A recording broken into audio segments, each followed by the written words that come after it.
Namaskar, Sitaram, Hari Om.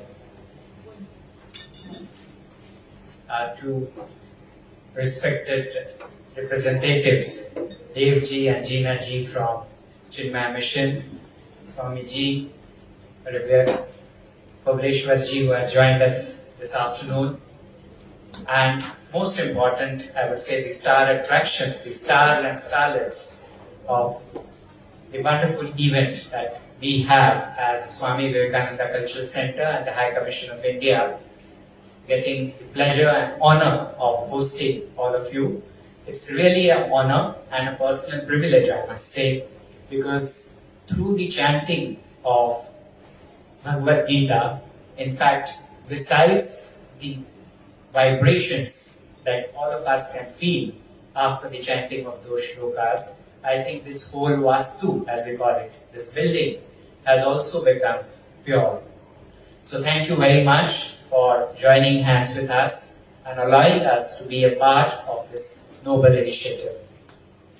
I must specifically mention that besides all the benefits, the philosophy and everything else that Jeena ji and Dev ji mentioned in their remarks, I think something which has a practical significance and that I can share with you out of my own experience is when you recite those shlokas or when you memorize Sanskrit shlokas, automatically something you gain.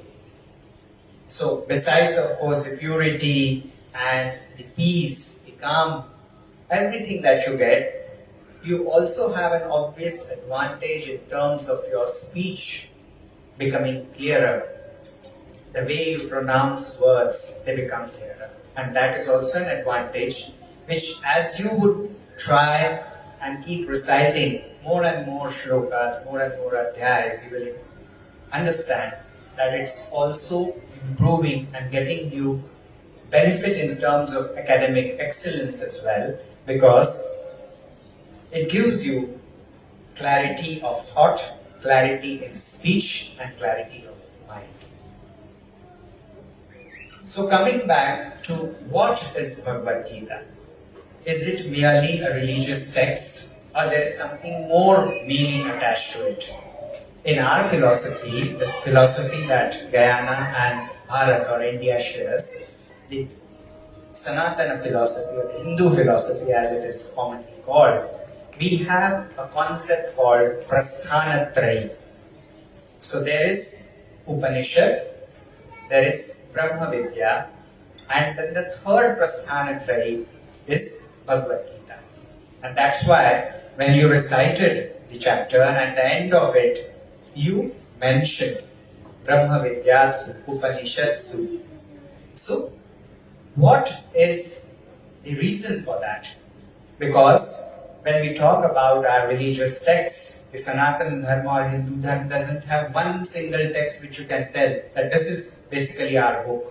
If you want to understand what our religion is, read that book and you will understand everything. No, it's not like that.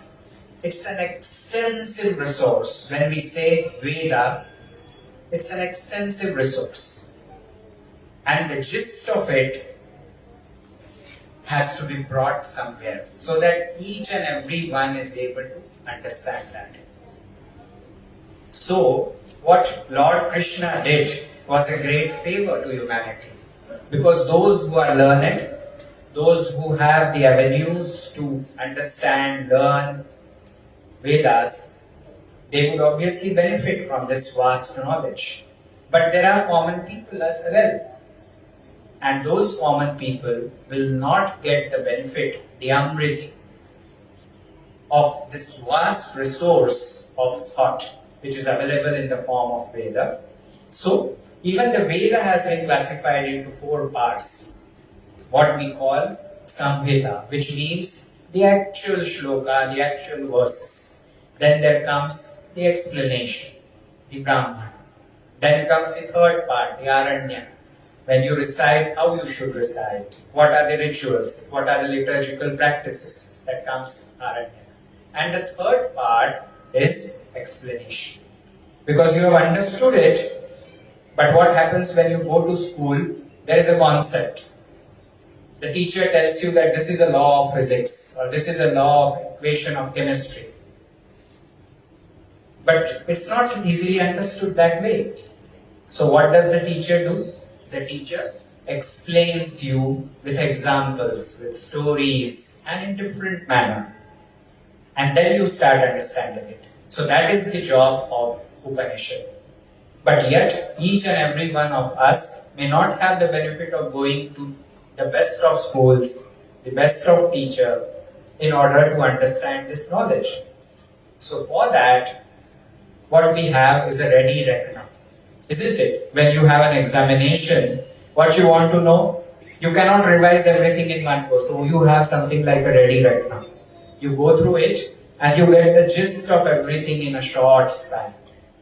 So, if you ask me, as a simplified version for a student what Bhagavad Gita is, I would say it's a ready reckoner of life.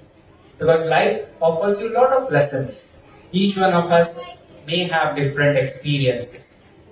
But the gist of it has to be covered in a very short span. And in that short span you have brought everything and that knowledge has been instilled. And here we have a best of teacher, Lord Krishna, and the best of student. Because Arjuna is no simple student. He himself was a great warrior. But the other lesson comes here. You may be a best of student, but still when it comes to going for an examination, you get jittery. You feel whether I am fully prepared for this exam or not. What if I don't succeed? What if I fail? What the other person is better than me? Or why should I compete against my old friends? All these doubts come. And then a best of teacher explains to you what is important, why it is important, and the most important lesson. And in fact, the chapter which you just, even if you would not have recited the whole of that chapter, but the main chapter, or the main gist of that chapter is Karma Yoga. And Karma means duty. To do your duty.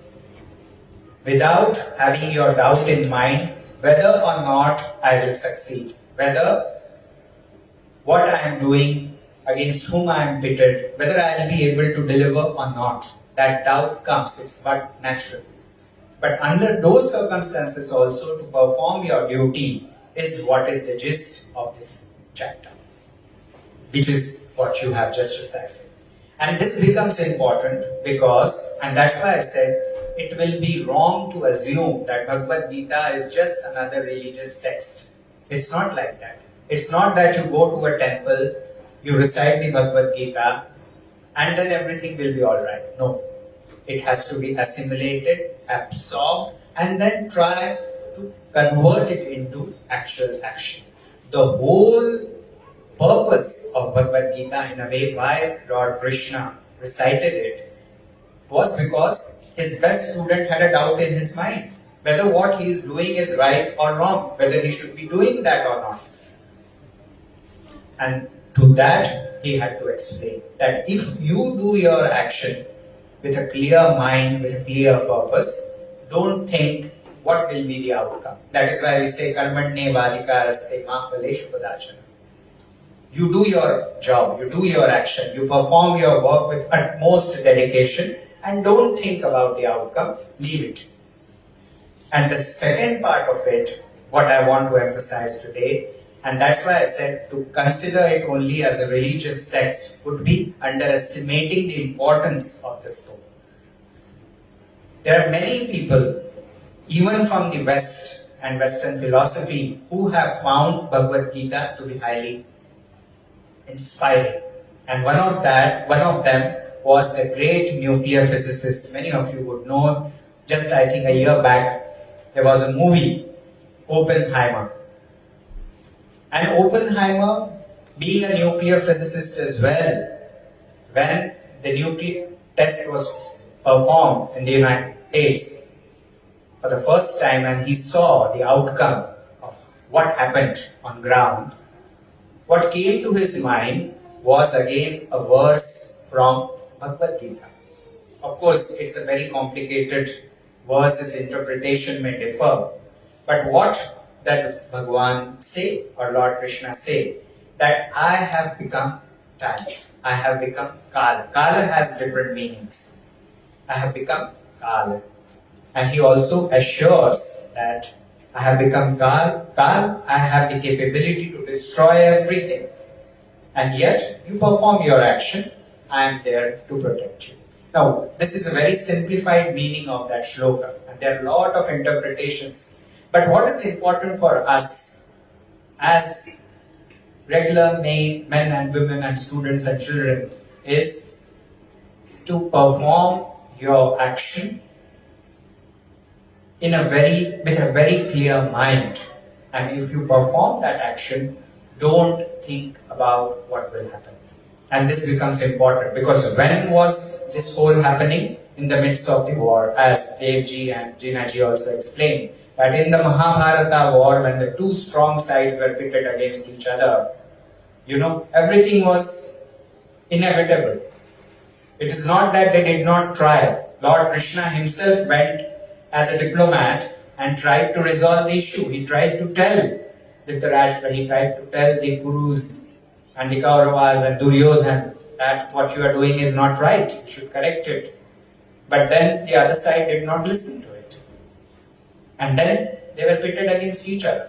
But once that situation comes, you have to take action. Here, war doesn't only mean physical violence. War means when you have a doubt in your mind as to what is right, what is wrong, what is correct, what is incorrect. That war happens every day in your mind, and to that it is important that you stand with a firm commitment to your duty, your job.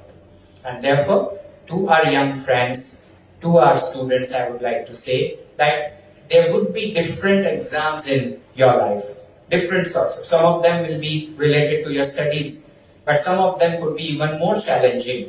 Day to day, you will face situations which would pose this question in front of you as to what is right and what is wrong. And at that time, Bhagavad Gita will come to your rescue.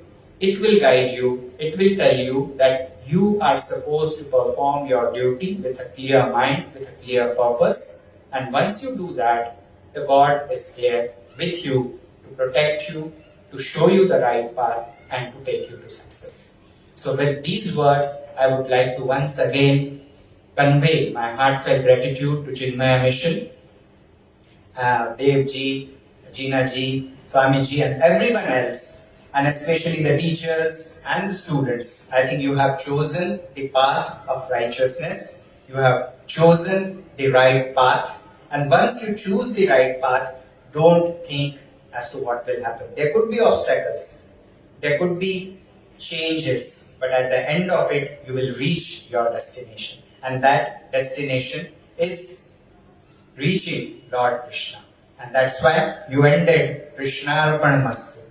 So at the end of all your efforts are going to Lord Krishna, and He is there to protect you. So there is no reason for fear, there is no reason for doubt, and there is no reason why you should feel what is right and what is wrong.